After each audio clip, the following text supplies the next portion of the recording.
Welcome to Block and Build, a podcast from Convergence Magazine. I'm your host and the publisher of Convergence, Caden Mock. On this show, we're building a roadmap for the movement that's working to block the impacts of rising authoritarianism while building the strength and resilience of the broad front that we need to win. Before we get started, I want to invite you, of course, to join our subscriber program. Convergence Magazine is an independent publication that relies on the generosity of our readers and listeners to create the rigorous, thoughtful takes that you've come to expect from us week in and week out.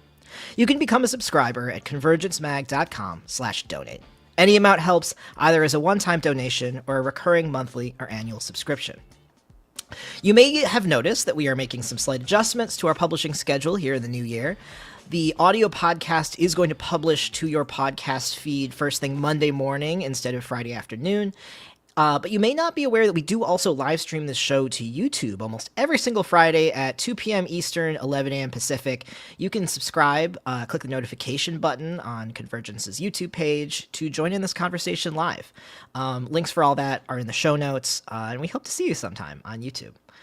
This week on the show, I am joined first by the editor-in-chief at The Forge, Clarissa Brooks, and the editorial director of In These Times, Jessica Stites, to discuss our recent collaborative publication, Left Out: The Missing Election Narratives. Then I'm joined by Race Forward's Vice President for Institutional and Sectoral Change, Cathy Albisa, as well as Lauren Lieb, who's the president of NTEU Chapter 340, and Chris Doles, the president of IFPTE Local 98, to discuss how federal workers are organizing to protect vital state services under threat by the Trump administration. But first, of course, headlines. And oh boy, what a week it has been.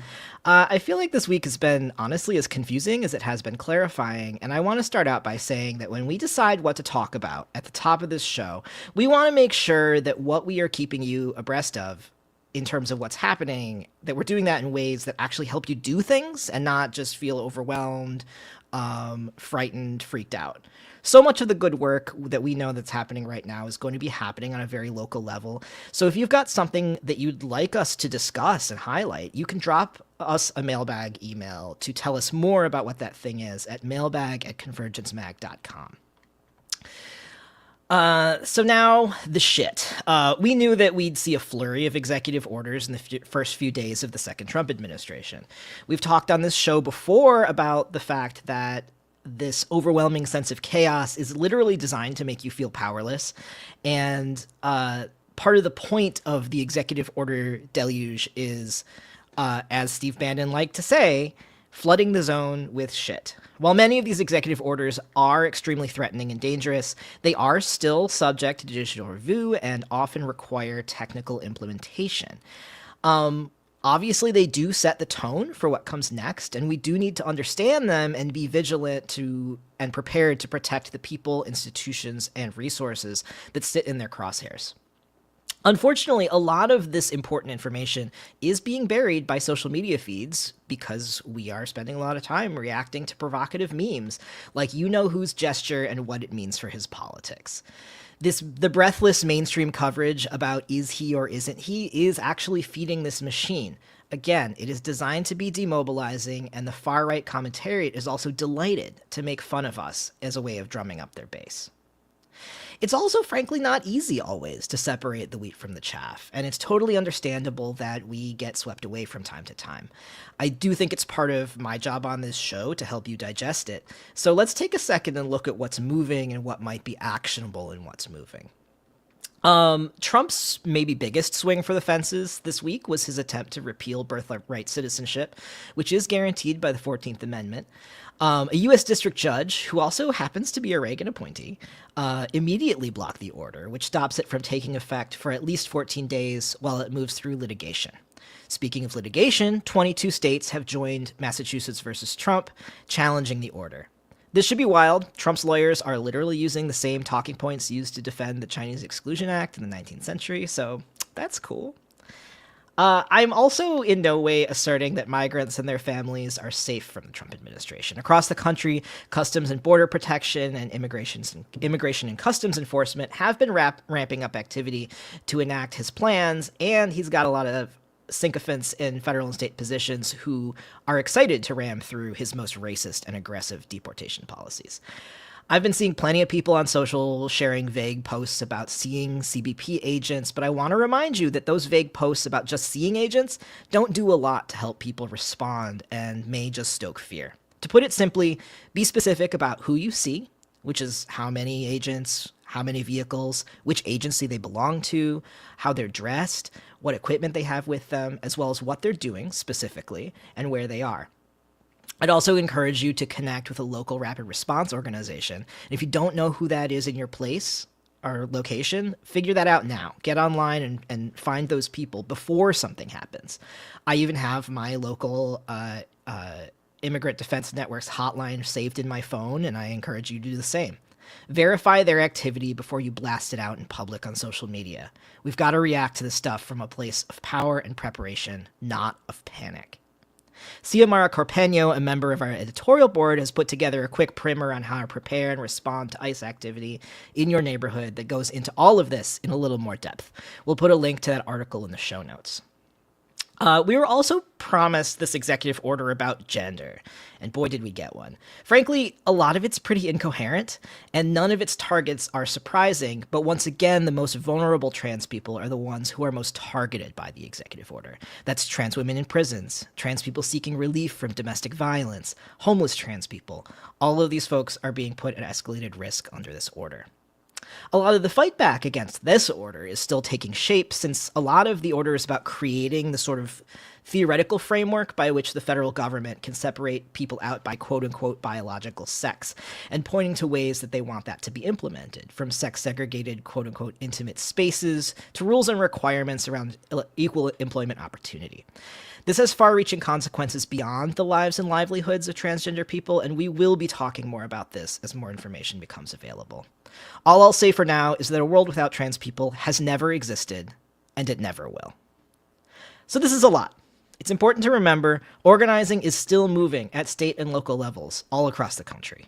Mobilization is underway for a critical state Supreme Court race in Wisconsin, for example.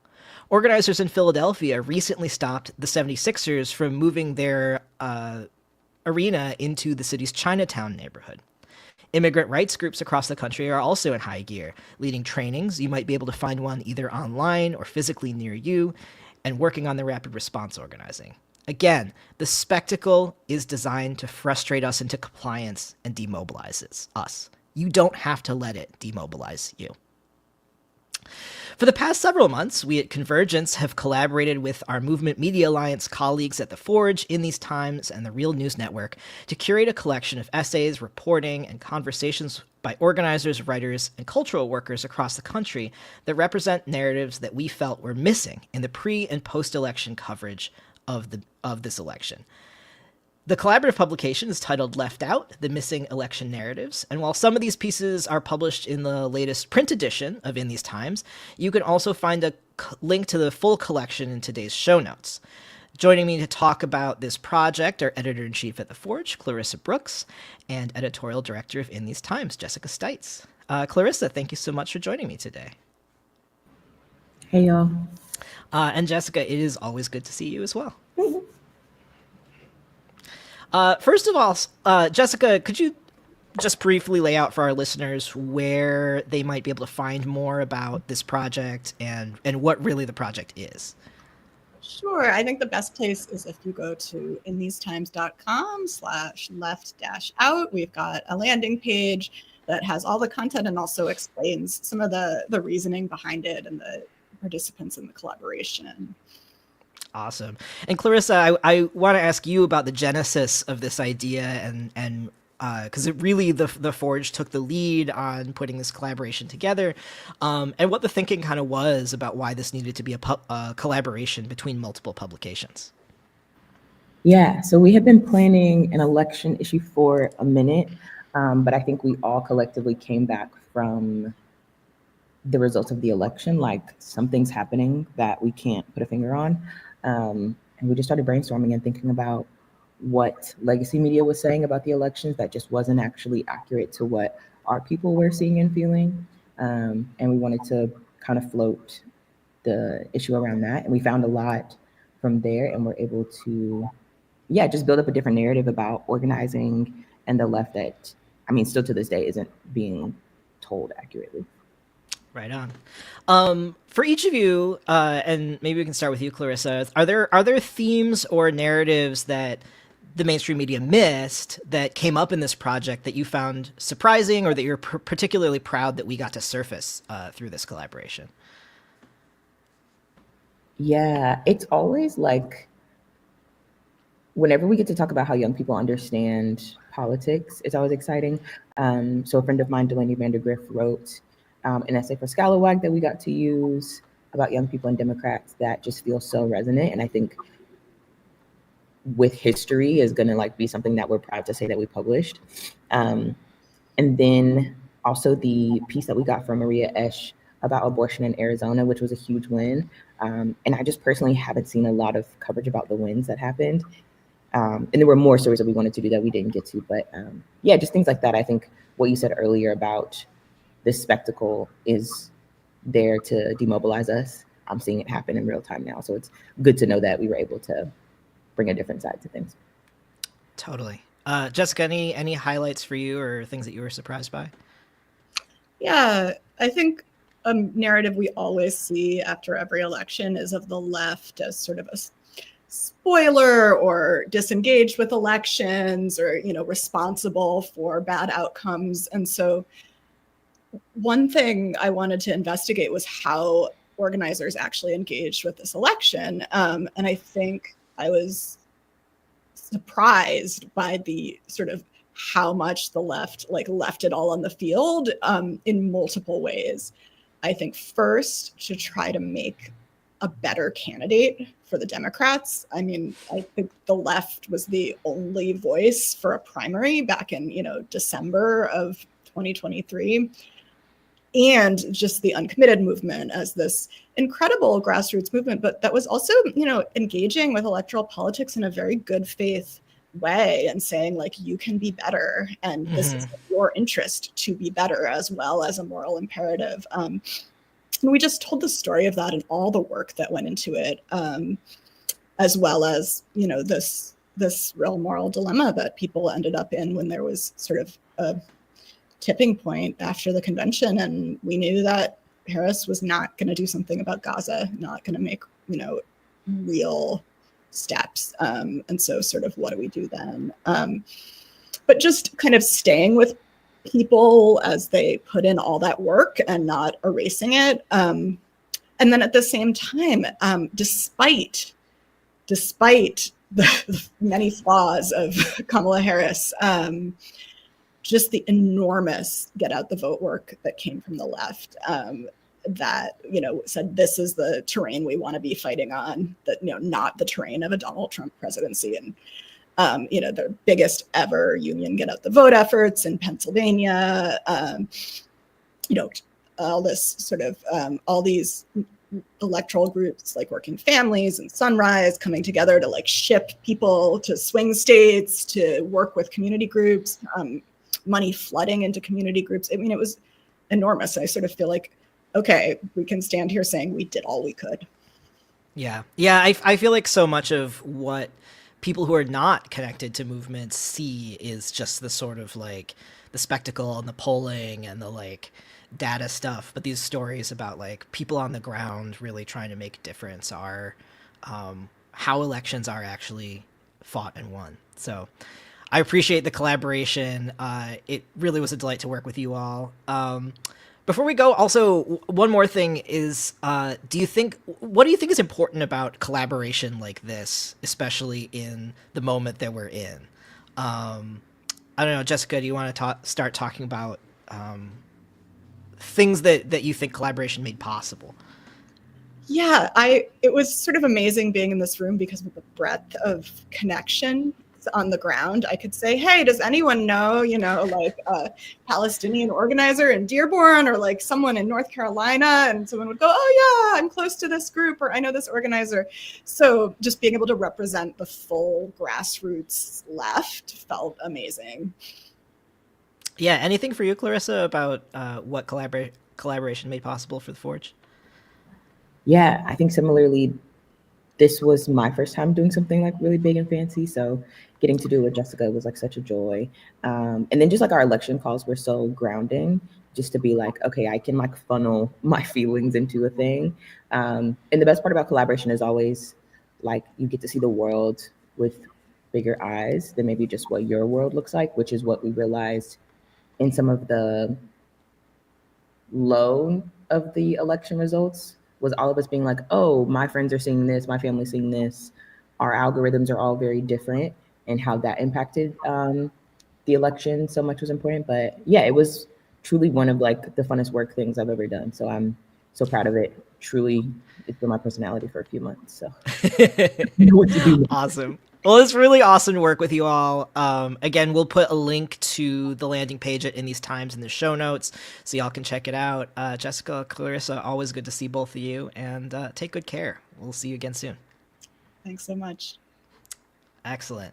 For our next segment, by way of introduction, I've been thinking a lot about how friend of the pod, Daniel Hunter, one of the folks who started Choose Democracy, how one of the things that he tells us that we have as a job for us, the general public, but I mean also for movement media, right? That like one of our jobs right now is to celebrate people who are in positions to do the right thing.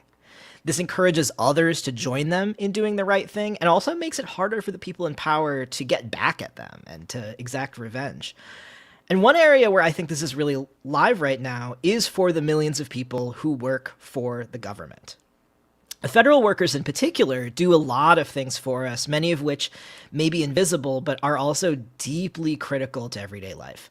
To talk more about the challenges and opportunities facing government workers in this moment and how they've been preparing for the second Trump administration, I'm joined by Cathy Albisa, whose work at Race Forward has focused on organizing government workers to address structural inequalities, and federal workers Lauren Lieb, who also happen to be the president of NTEU Chapter 340, and Chris Doles, who's the president of IFPTE Local 98, to talk about these efforts, preserving vital state services for this coming period. Cathy, it is great to see you.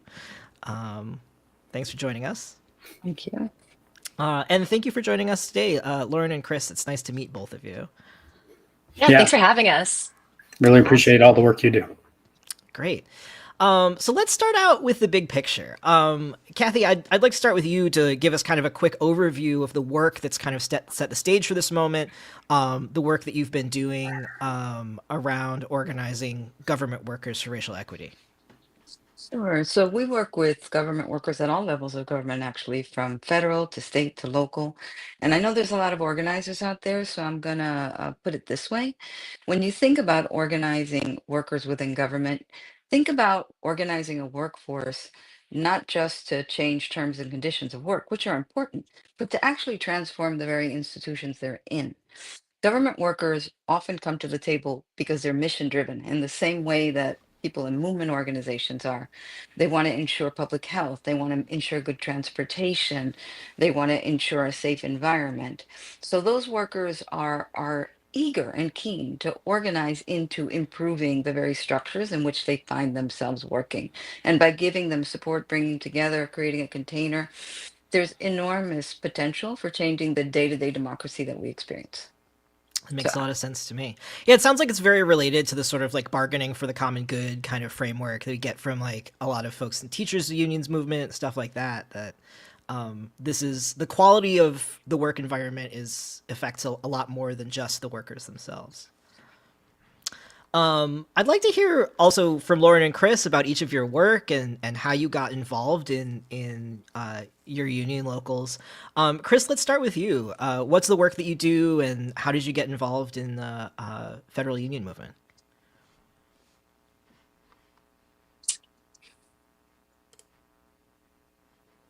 Sorry.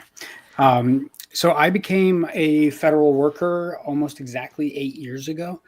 I like to joke, I started my federal service the same time Donald Trump did, in January of 2017. I'm a dredger by vocation. I spent 8 years traveling the country, dredging various ports and building beaches. And most of that work was contracted to the company that I worked for at the time by the Army Corps of Engineers.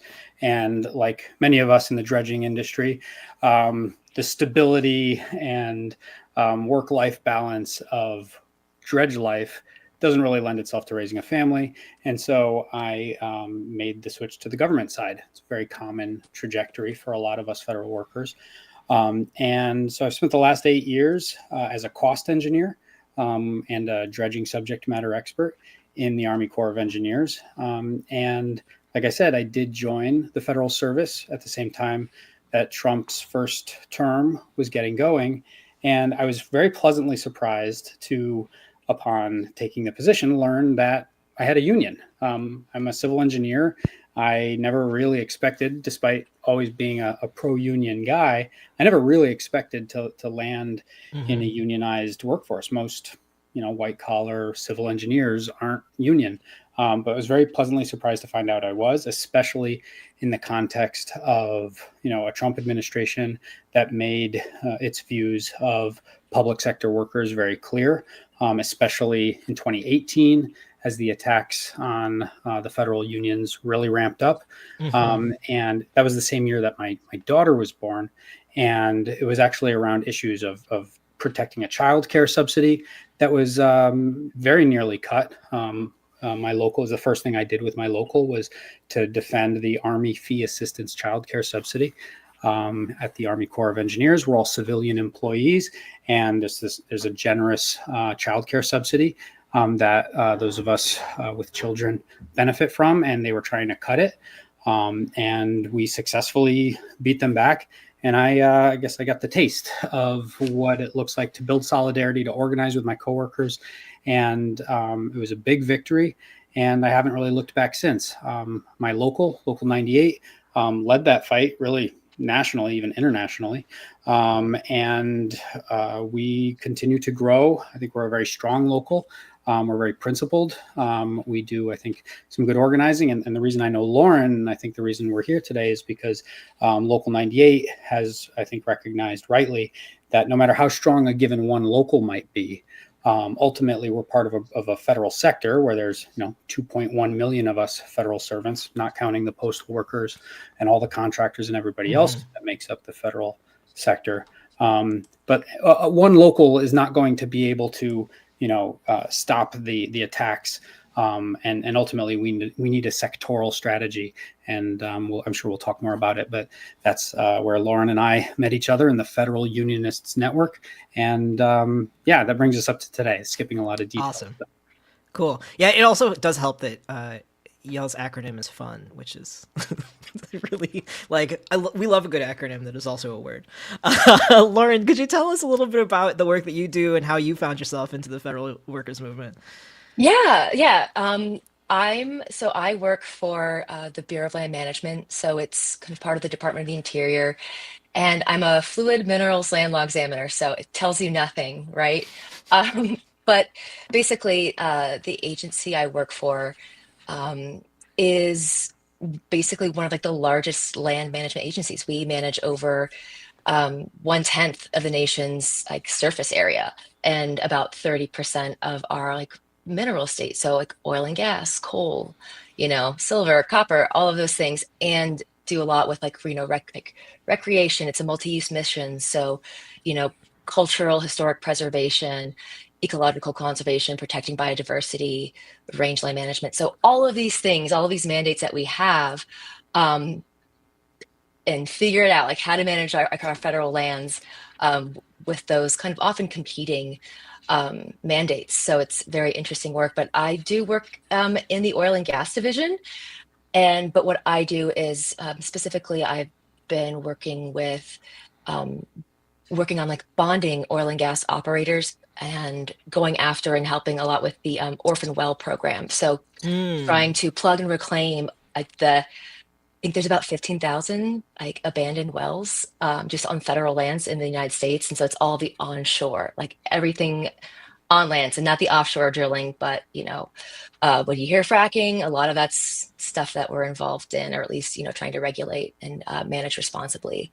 So I just work with that to make sure that the people who have profited off of those oil and gas wells also do their due diligence and plugging and reclaiming them to minimize the impact to our environment and our communities. So It's a lot of work, and as you can probably tell, we're heavily politicized lately in public discourse and in the media. And so when I joined, um, yeah, became a federal employee, like we were not organized, we were not a unionized office, but we did actually organize during the last Trump administration.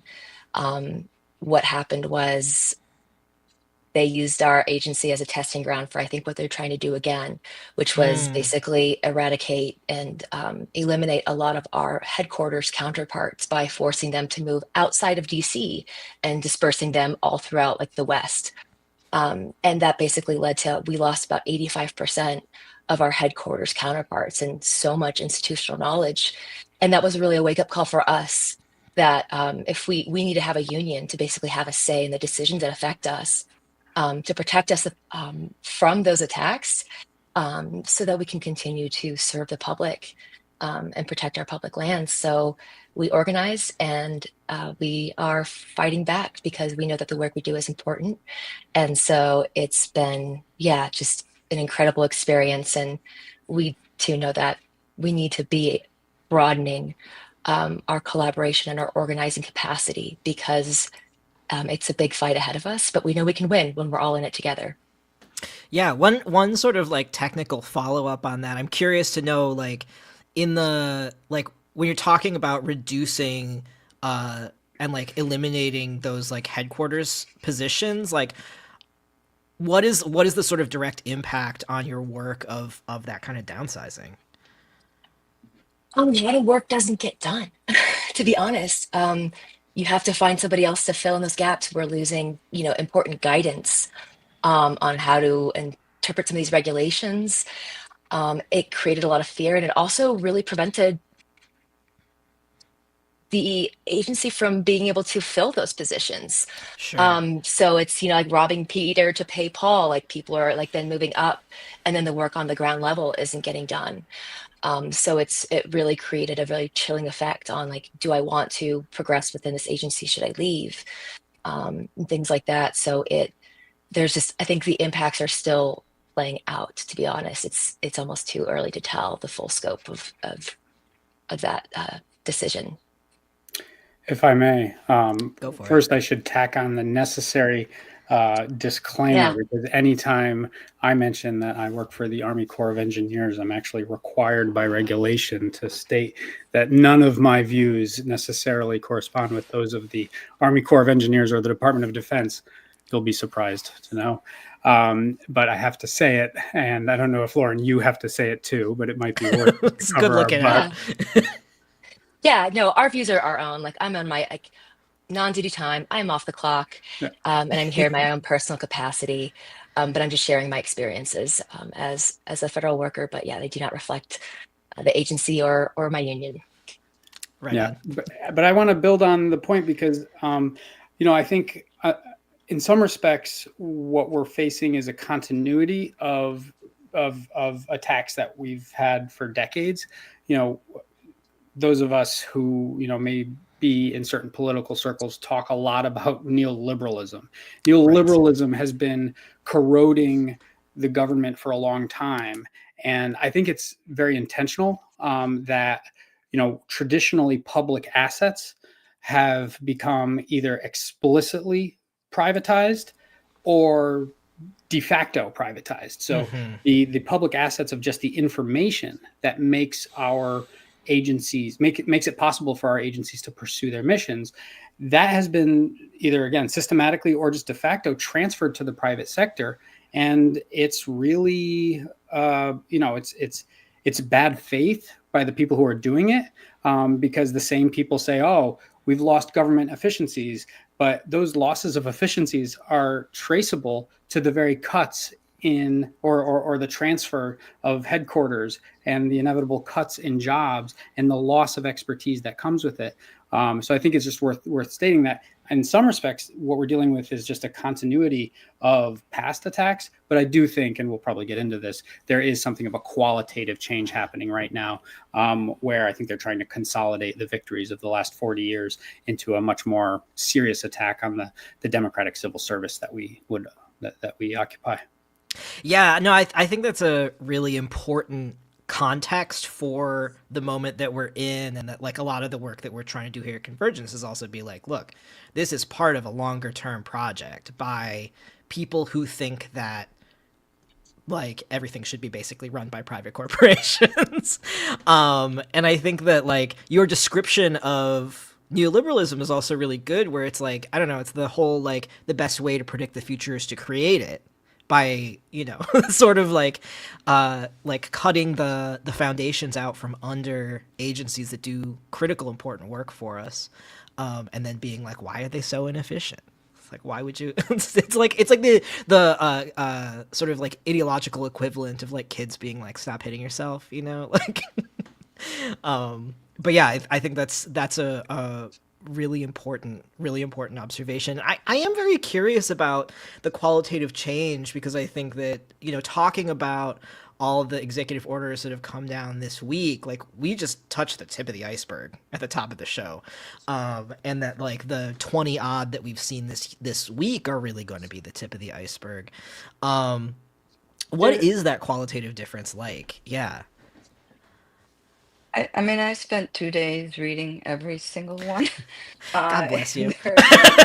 Well, over 50 at this point. Some of them are not particularly relevant, but there are through lines, Mm-hmm. and there is a method to the madness in the executive orders, right? You see a cluster that are simply advancing raw racism, right? You see the Mm-hmm. attacks on equity, you see the attacks on the federal aviation administration saying they hired people with infirmities, and we know who they're talking about. Even in forming an advisory science council, they took a swipe saying science has been degraded by uh, people concerned with identity. So you have this through line of absolutely racist executive orders, and they are not just about the composition of the federal government, they're about eliminating environmental programs, they're about eliminating all work that would benefit communities of color, and they include the um the substance of attack, right, on things like clawing back the Inflation Reduction and grants, which were awarded through a kind of equity lens. And then you have, just loop going right to the federal worker piece, two groupings that are a vicious attack on federal workers, right? Literally threatening violence. There are thinly veiled threats about changing what the performance plans are and who gets to supervise them and whether they'll get to be reassigned, and taking away their job security. Um, and those, together with another grouping that are freezing regulations, right? Literally not letting government do its work, except for ICE, other law enforcement, uh, uh, agent hiring freeze, and there's also a regulatory freeze. So they're stripping government of every capacity, along with terrorizing workers. And what many people believe is that this is just part of what they call the unitary executive theory strategy, which is an argument that all power of this vast several federal government should rest in one person. So if Trump says a particular uh, product is not a carcinogen, you cannot dispute it. And if you do, you're a cowed, unprotected, and threatened workforce, um, that isn't going to be there very long, right? Mm-hmm. So it is not. I think the qualitative difference is that it's gone from neoliberalism on steroids to concentrate corporate power, to actually shifting into trying to create autocratic power, really Mm. dismantling very core democratic notions. And the last thing I'll say is, if you think each uh, round of backlash in the United States, especially to racial justice, you see things like dismantling of the public through the neoliberal agenda right in the wake of the civil rights movement, when there were sort of victories on inclusion. And then you see this next backlash, right? This is what Reverend Barber called the third Reconstruction. The first one was obviously the Mm-hmm. actual first Reconstruction. Then you see this willingness to actually dismantle democracy itself, rather than Mm-hmm. have multiracial democracy. And that's not the only driver, but it is a key historical pattern. And I see the workers being the targets as a way of getting to autocracy and control this vast executive branch that's responsible for so much of our day-to-day well-being. Yeah, yeah. No, that tracks. And one of the things that makes me think about too is just like actually how critical the fight back in the first Trump administration was within federal civil service and the kinds of agencies and organizations that Lauren and Chris work for, that like the way in which you all basically became a front line of defense for a lot of us in ways that I think were not made super legible. And I imagine some of that may be strategic and tactical, but also some of that I think is just the fact that like people who don't work in the federal government are not aware of the fact that there is a union movement, and that there is organized fight back and collective bargaining within the federal government. I see, Lauren, you're nodding along. You're like, yeah. I'm curious to hear from both of you, Right. like what, like about like that experience of being, I guess, like in that front line during the first administration, and how that's kind of informing your approach now. Well, I think it's, generally too, because a lot of us sometimes didn't even know we had a union, didn't know other Mm. employee unions existed, didn't know it was possible to form a union, you know? And because we are so fragmented, like in the public sector unions, we have so many different, nationals and so many different like locals and chapters within that. Um, it was a lot easier to pick us off, Mm. especially if we were not organized. And so for us to be able to, organize and build up that rank and file unionism like within our agencies, to continue to do the work, because Congress established that like collective bargaining for the public sector is in the public good. That is in the law. Right. And it helps us serve the American people. But what we also realized during that the last round was that it can't just be us. It has to be the broader labor movement and the social movements and all the other people doing the work. Because whether you're involved in, racial justice, environmental justice, climate change, expanding healthcare, that's the work that we do to protect those services, but also like our fight is your fight. And we need to stand together, because like in this time with all the chaos, with all of these attacks, we can really come together and build something very transformative, to bring about, a country that like we deserve, and the community that, to look out for each other. So I think really that's what our goal is in these next 4 years, and actually in the coming decades, because this is a marathon, not a race, right? That's right. That's right. Yeah, if I could add, I think it's worth noting that, the Donald Trump of 2024 is quite different from the Trump of 2017. Because back then, I actually think there was a viable justification to the populist title, right? Right-wing populist, racist populist, but populist nonetheless. A real, like, there was a class edge to his criticism. There were mostly symbolic attacks on monopolies. There were some actual like attempts to limit monopolies in the federal government through FTC and other agencies. There was rhetorical, devices used to talk about, the elites, and some of that stuff is of course still in there. But the substance now, looking at the lineup of billionaires at his inauguration this week, and the complete absence of any, ongoing talk of breaking up monopolies. I mean, big tech is completely lined up behind him. We're not going to see any of that talk of breaking up Google or any of the other, like the I think the populism attribute of Trump is gone. And the faster that we, the workers in the federal government and the working class more generally, can recognize that he's abandoned, even though it was always bad faith, but he's actually rhetorically and I'd say politically abandoned the base that I think animated his support. I think it might be a mile wide, but I think it's an inch deep. I'm not as pessimistic as some. I don't believe we're facing an insurmountable challenge here. I think they're already overreaching. And I think the fact that he's thrown his lot so explicitly in with Musk and Bezos and Zuckerberg and the kind of unanimous consensus of the right-wing billionaire class is, I think, a huge political opportunity for us. But those of us in the federal sector whose bosses are now not just the establishment politicians, but also the establishment billionaires, we have an obligation to figure out a way to not just link arms with each other. That's what we're trying to do with our network, but also with the broader working class. And Lauren alluded to the Trump last time. It was thanks to the work of the flight attendants during the shutdown in 2018, early 2019. It was that act of solidarity of Sarah Nelson as president of the flight attendants union coming out and saying, because you're not paying the air traffic controllers, it's not safe for flight attendants to fly.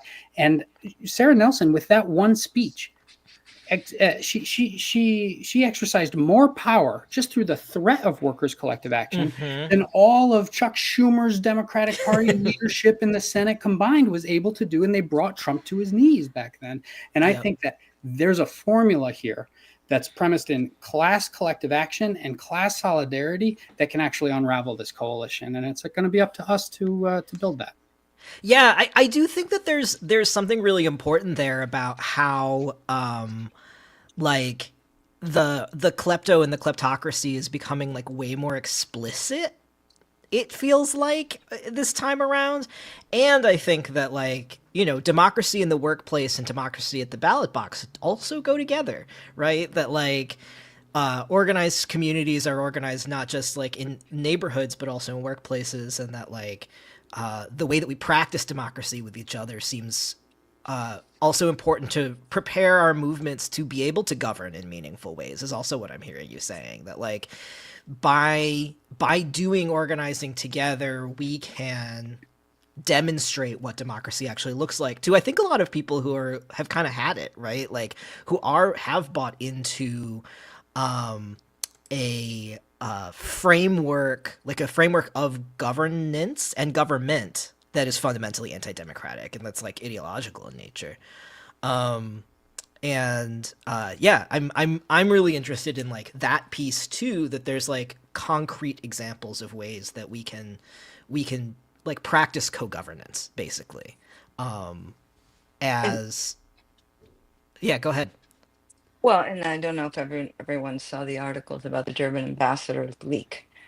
No. Trump actually used the term in the German ambassador, Reuters got a leaked document in his report back, and it basically said everything we already knew. He intends to dismantle democracy, but very interesting, the use of certain language where he talked about Trump having a vision of co-governance with big tech, which really kind of aligns with the executive order on supposedly free speech, which is really executive order on unchecked misinformation that will help him co-govern with big tech, right? You can see that coming.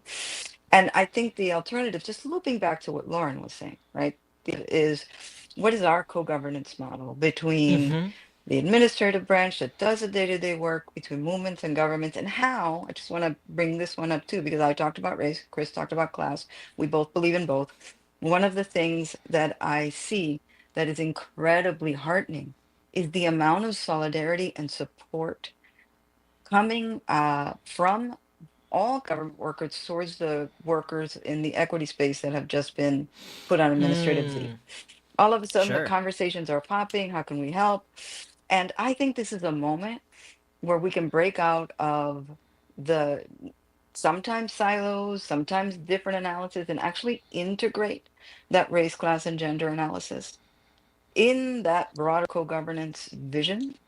And then there would be no chinks in our armor, right? And so that is also another opportunity. Democracy, but what kind? It's multiracial, inclusive democracy that is equitable for all communities, from white rural communities to communities of color that have been targeted with inequities.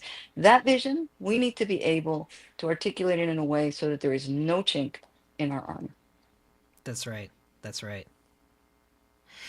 I'm curious to hear from you all, for our listeners who don't work in government, how, and obviously like they need to keep up with what's happening with you all, keep up with these developments. Like how do you envision everyday people supporting civil servants in this time?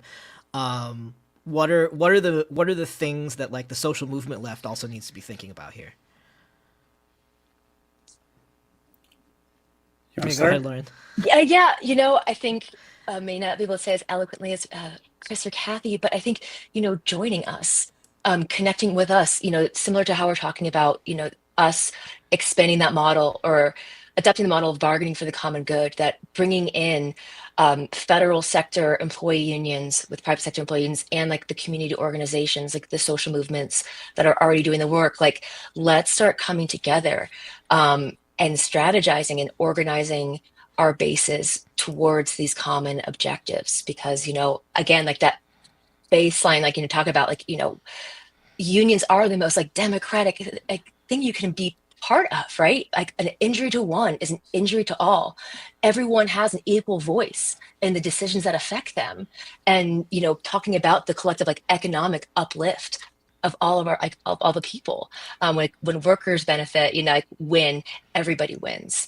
And so I think if the way we can come together and you know collect, come together with our shared resources and ideas to strategize towards like yeah, our goal, like to realize our goals, is going to be a really big thing. So reaching out to us, getting, talking to your local federal employee unions in your area, reaching to out us at the Federal Unionist Network, we can get you plugged in into like where the fights are and how we can work together. Yeah, I think, That if I may, the example that I think was brought up earlier about how bargaining for the common good is often attributed rightly to the great work that was done like in local public sector teachers, the Chicago Teachers Union in particular. And I happened to be in Chicago in 2011 when that first historic strike. And, that slogan, our children's learning conditions are our teachers' working conditions, managed to flip the script. Up until then, for decades, the Chicago, political establishment successfully pitted parents against teachers. And anytime teachers threatened to strike or took any kind of collective action, they were politically isolated. But by identifying that they were not just striking for wages and benefits and bread and butter teachers issues, but actually for the quality of public education in the city of Chicago, they managed to assert this, what we now I think know as common public bargaining for the public good. We often talk about it as common good unionism in the federal sector. And I think what we're trying to figure out right now very urgently is how to turn that into a national strategy for the entire federal sector, because so much of what we do is in the public interest. And so much of the attacks that we're facing is about gutting those interests and actually turning the government into primarily a vehicle for facilitating laissez-faire capitalism, maximizing profit, minimizing regulation, and all those things that the billionaire lineup at Trump's inauguration is after. And one thing I just want to point out is that it's not always been that way. I mean, there's been ups and downs in the federal labor movement where sometimes very, very narrow interests have prevailed. And I think it's worth noting, and I think we owe a lot of credit to Professor Joe McCartan, who's a friend of the fun and who does great work. He wrote a book on the history of PATCO. People who are familiar with labor history know about PATCO. And I know that up until reading Joe McCartan's book, I had a pretty kind of limited understanding. I was, I recognized it as a defeat. I recognized it as, part of the employer's offensive and all that. But what I didn't understand until I read that book is that actually they made some huge mistakes. PATCO was extremely narrow-minded, made basically no, I mean, Joe argues that they made no attempt to build out solidarity, not within the federal sector, not within the broader airline industry. There was a historic antagonism between them and pilots that they helped contribute to. And I think that we need to learn that it's going to be solidarity and collective action and joint unity with the social movements that depend on quality government. That's the formula for the future of a sectoral strategy in the federal government that can fend off these attacks. Yeah. And PATCO is the air traffic controllers. Yeah, totally. Cathy, you have a thought on this? I'll just add that this is the vision. That is the strategy. But there really is something, because it is today. There is really something you can do right now. Russell Vaught's confirmation, he is a sworn enemy of civil servants and most of us, for that matter. He's demonized them, said that he wants them traumatized. His confirmation is happening right now, and people on the Hill are questioning. If you have a representative, call them, push back on confirmations of people that are trying to destroy the very agencies they're supposed to run. Let's take that fight seriously. That is something we can do right now. And then distract all these structural attacks, because they do distract us with, as I think you were saying earlier, memes, uh, dramatic side conversations, while they are actually dismantling and structurally changing the way government works. And I think it's important to keep ourselves educated on that. Yeah, absolutely. The things that they're doing that are truly outrageous don't often make it into the outrage machine, and that is what we are trying to do here. So, I think there's a lot to chew on here, and there are a lot of there are going to be a lot of punctuated moments in the months and years to come.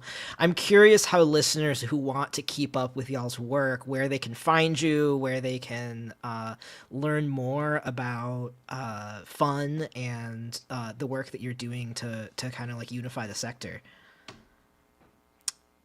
Yeah, Cathy, do you want to start with the work that you're doing, and then we can go to Lauren and Chris? Yeah, sure. We will, starting next week, be putting out a Democracy Under Fire bulletin where we will be talking about all these issues. So if you come to the Federal Strategies page next week on the raceforward.org website, we will be thrilled to sign you up, or just email fire@raceforward.org. That's Federal Initiative for Race and Equity. And we will be having take actions, keep people abreast, giving them analysis, and inviting you to events so that we can come together, build community, and build a bigger we. Fantastic. Yeah, just how to find us. The Federal Unionists Network is primarily a WhatsApp community with, at this point, dozens of different groups within it. For those listeners who are federal workers, you should absolutely join the community. And the way to find us is probably best through our website, which is federalunionists.net. And there's a form in there, and you sign up and you'll start getting emails and make your way into the WhatsApp community. Everybody should fill out that form if you want to stay in the loop. We're going through a very steep growth moment right now for reasons folks can imagine. One thing I would plug is that just because you're not, well, first of all, the federal sector, I think, is much larger than the 2 or 3 million of us who technically work directly for the government. For the reasons we've touched on, right? Neoliberalism has privatized large aspects of what historically was done by the federal service. So a lot of people who work in NGOs or nonprofits, or who are contractors in different ways, I would consider part of the federal sector. It's one of the ways they keep our sector divided, in addition to, the many bargaining units they carve up the actual government with. So, maybe some listeners don't think of themselves as federal sector, but if you recognize your work as actually tied to providing federal services to the public, then maybe you are part of the federal sector. And we encourage folks to think, creatively about how you might actually be part of the federal sector, even if you don't get your paycheck from Uncle Sam. But for those who aren't in the federal sector, I just think it's worth recognizing, an injury to one is an injury to all. They are coming after us because, we often talk about the federal government as the model employer. Better or worse, the model right now is to kind of rub workers' noses in it, make them, relearn who they work for, as one, billionaire CEO put it a year and a half ago. And they're trying, or as Russell Vogt puts it, he's trying to traumatize the federal workforce. They're trying to recalibrate. And the reason they're trying to do that is that they can decrease expectations all across the class. So even if you're not in the federal sector, I think you have an interest in seeing the success of the federal labor movement, because we are all part of one movement. And so, yeah, help us out, get involved, get our emails, sign up at federalunionists.net. And as there are calls for solidarity, as there are the inevitable campaigns, whether it's messaging or otherwise, we would love to have all the solidarity we can get. We know you guys have a lot of organizers in your listeners, and we need your solidarity. And I'll just say, we also think very creatively in the Fun Network about how we can not only advance our interests, but how we also see our work as potentially supporting the work of the movements, because so much of the services we provide are in fact the things that the movements are after, whether it's climate justice or otherwise. I'll just stop with this, which is yesterday I was walking into the federal building, and as we've seen for years now, a massive line of people trying to get into our country legally, and they're constantly there. And I'm constantly thinking about what can we as federal unionists do in the federal buildings across the country to just make our spaces more welcoming. And something that we haven't started to do, and it's the first time I'm even saying it out loud, but like there's so many ways that I think we can demonstrate solidarity ourselves. So it's not just asking for a one-way street here. We're very much interested in teaming up with everybody who's doing great work in all of the social movements, because, we all need each other now more than ever. Yeah, it's fantastic. Yes, Lauren? standing shoulder to shoulder, side by side. And again, too, I just want to say, like, I don't have any formal, platforms to plug, but again, you can reach me like in the fun community and by getting plugged into going to federalunionist.net. There's a form to fill out there to get in connection with us, and happy to start that conversation. I really appreciate you all joining us today and taking the time. Chris, like you, I feel like we at Convergence are not as we feel a lot more optimistic about this moment than I think a lot of people do, and I think it's important for those of us who have that optimism to share it with folks, because I think there are a lot of people who are getting swept away in the absolute deluge of bullshit they're trying to feed us. So I appreciate this deep grounding also in some real material organizing. It's been a pleasure to talk to all of you. Thanks for joining us today. You Thanks too. for having Thanks for all the us. work you do. Yeah, appreciate it. And I hope we get to talk again soon too. We'll definitely keep up with y'all and y'all works. Yes. Great. Take care. All right. Thanks. Thank you. Talk to you. My thanks again to Clarissa and Jessica for joining me at the top of the show. You can find links to the Left Out collaboration in our show notes. And of course, thank you so much to Cathy, Chris, and Lauren for joining us for that really invigorating conversation about federal worker organizing. This show is produced by Convergence, a magazine for radical insights. I'm Kaden Mock, and our producer is Josh Elstro. Editorial support this week was provided by Marcy Ryan. Kimmy David is our production assistant, redid our fabulous cover art, and also does our social media. If you have something to say, please do drop me a line. You can send me an email that we will run on an upcoming mailbag episode at mailbag@convergencemag.com. And finally, if you would like to support the work that we do at Convergence, bringing our movements together to strategize, struggle, and win in this crucial historical moment, you can become a member at convergencemag.com/donate. Even a few bucks a month goes a long way to making sure that our independent small team can continue to build a map for our movements. I hope this helps.